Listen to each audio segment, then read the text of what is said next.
Bueno, vamos a comenzar hablando un poco de lo que es el área de la educación física, la importancia que tiene esta área curricular, ¿sí?, adentro de la escuela, donde contribuye y tiene una intencionalidad en la formación tanto corporal como motriz de los alumnos. Comprende un conjunto de saberes, como todas disciplinas, ¿sí?, como bienes culturales, que contribuyen a la formación integral del sujeto. Siempre hablamos eso de la integración, la importancia que tiene la educación física para la integración, lo estamos viendo desde primer año, la integración del sujeto. No nos olvidemos que a la vez es una práctica social, a donde uno se vincula e interactúa con un otro, ¿sí? Y también propicia la cultura corporal.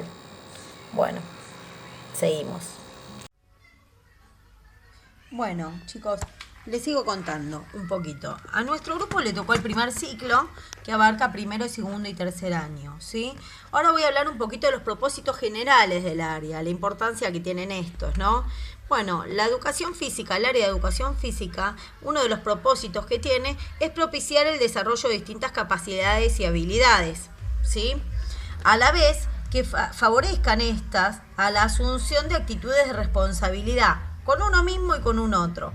El cuidado, el respeto hacia el otro, la solidaridad, la cooperación, el cuidado del cuerpo de uno mismo y del otro, ¿sí?, la convivencia corporal, ¿sí?, y la integración de género y atención a la diversidad. Estos son como un poco de los propósitos generales del primer ciclo.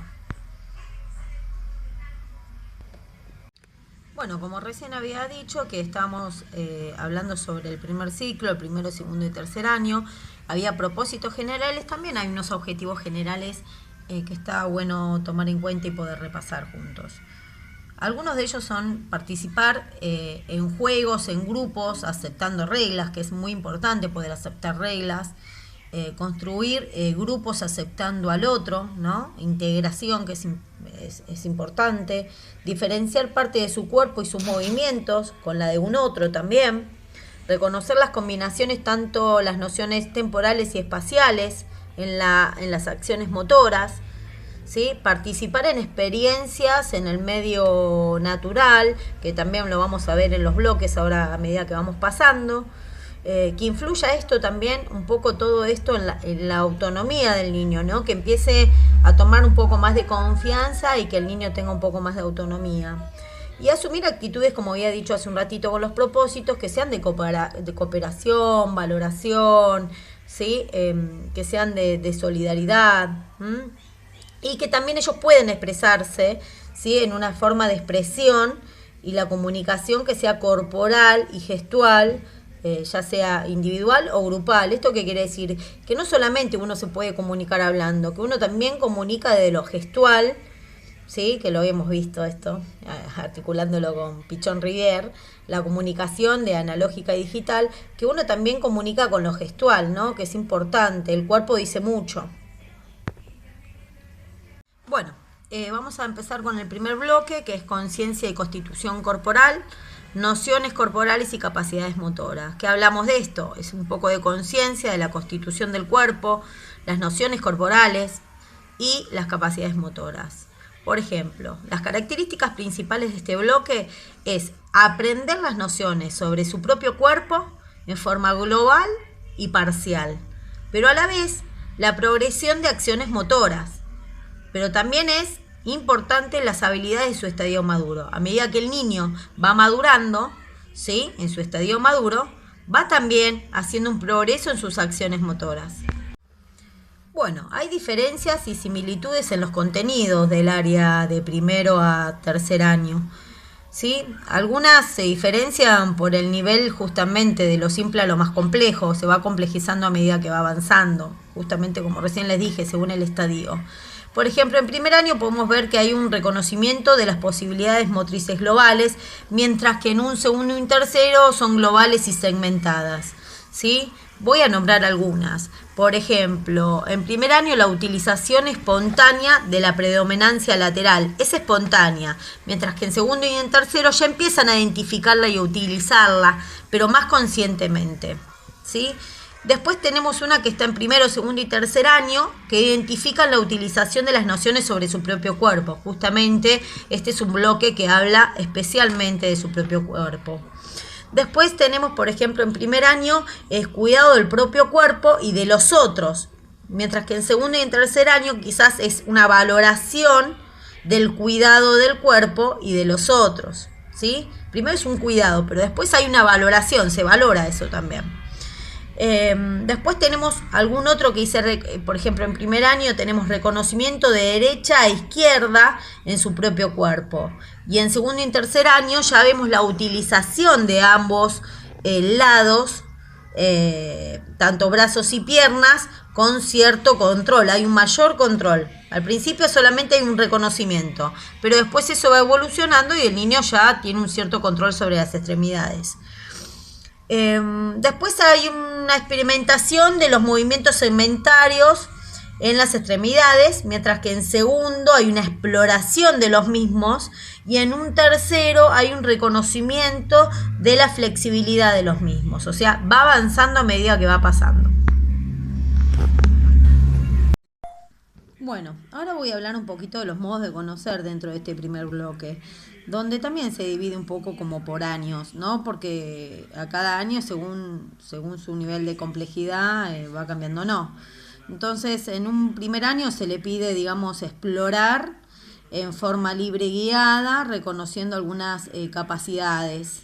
Sí, mientras que en un segundo, explorar de manera consciente y guiada, reconociendo las capacidades motoras. Y ya en un tercer año, reconocer las predominancias de las capacidades motoras. Ahora, también tenemos, por ejemplo, otra de las cosas que podemos ver, otro de los modos de conocer que podemos ver acá dentro de la plantilla, explorar y reconocer acciones motrices espontáneas en primer grado, más bien la espontaneidad, mientras que en un segundo es realizar las acciones motrices con un poco más de seguridad, o sea, en sus movimientos. Y en un tercero realizar un cierto control de las acciones, o sea, ya empieza desde lo espontáneo, ¿sí? A ser un poco más, que empiecen a ser un poco más seguros para después tener un mayor control de justamente estas acciones.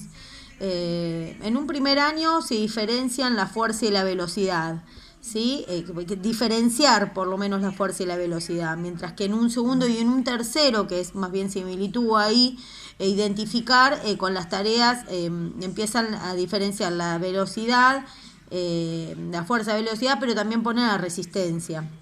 Así que estas son algunas características del modo de conocer. Bueno, voy a hablar un poquito de los indicadores de avance, de algunos de los indicadores de avance. Por ejemplo, en primer año podemos ver que identifica las capacidades motrices en acciones propias, ¿sí?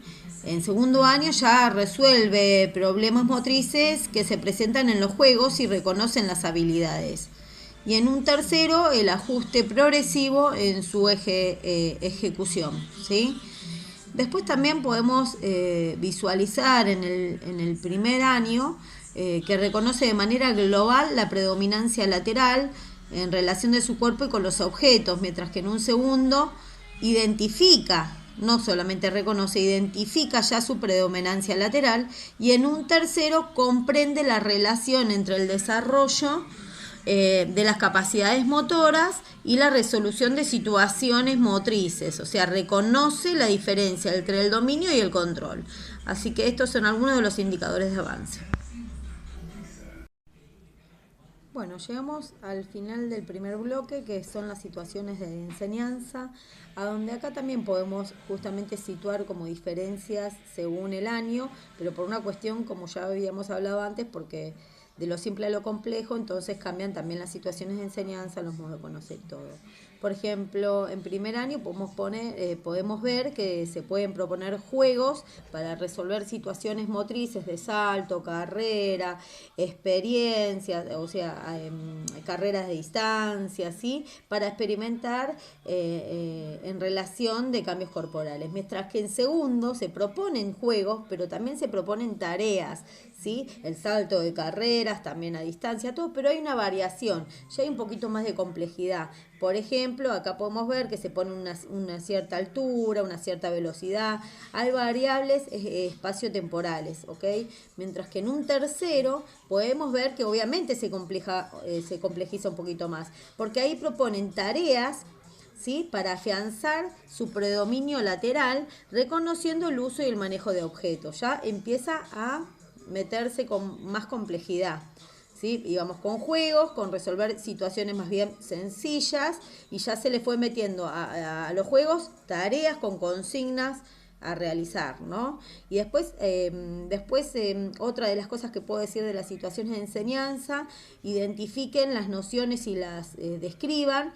En segundo año, que las verbalicen a estas, lo que le permite realizar una dicha acción y compartir en grupo. Bueno, y en tercer año son proponer, juegos para que puedan reconocer derecha e izquierda de ellos mismos y de un otro en un mismo espacio. Bueno, estas son unas de las situaciones de enseñanza, pero hay mucho más que pueden ver en la plantilla y también en el diseño. Así que bueno, ahora les voy a dar el paso a mi compañera Miriam, que va a hablarle del segundo bloque. Gracias.